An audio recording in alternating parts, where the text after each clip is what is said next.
Hey, I'm Jimmy over at Vortex Optics, and we're here today to teach you about the CRS Zero Stop, what it is, and then demonstrate how to set it up. So let's get to it.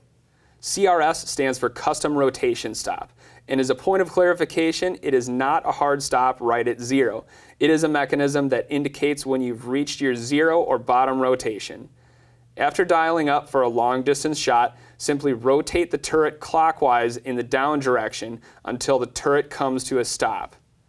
To re-index your zero, just dial it back counterclockwise to line up the zero on the turret and the reference line on the scope body. It's consistent and repeatable every time. Before we can set the CRS Zero Stop, first you'll need to zero the rifle accurately at the range at whatever distance you prefer. Once we've accomplished that, now we can take a look at the tools that we'll need to complete the job. Any scope that has the CRS feature will come with these two things. You will need the shims and the Allen wrench to set the CRS. Step 1 is to use the included hex wrench to loosen the set screws. They don't need to come all the way out, but you'll need to back them out several turns. I've loosened the first one here, and you'll want to do the same for the other two screws around the perimeter of the turret. Step 2 is to remove the turret cap by pulling straight up on the turret, being careful not to turn the turret and make any clicks in the process. Using the shim pieces included with your scope, fill in the gap here on the turret all the way up.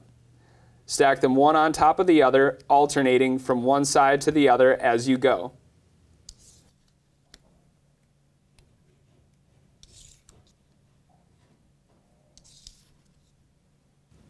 Alright, the last shim is in place.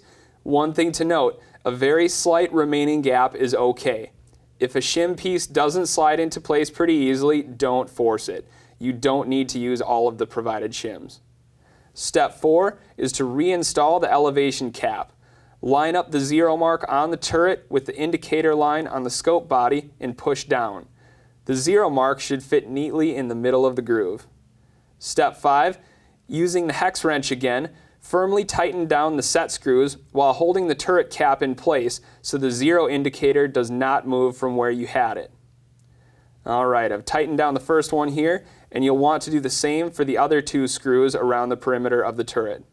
One last thing to note is that the CRS mechanism should only be utilized on the top elevation. There's no need to utilize this for the windage turret because you may need to dial in either direction to compensate for a crosswind.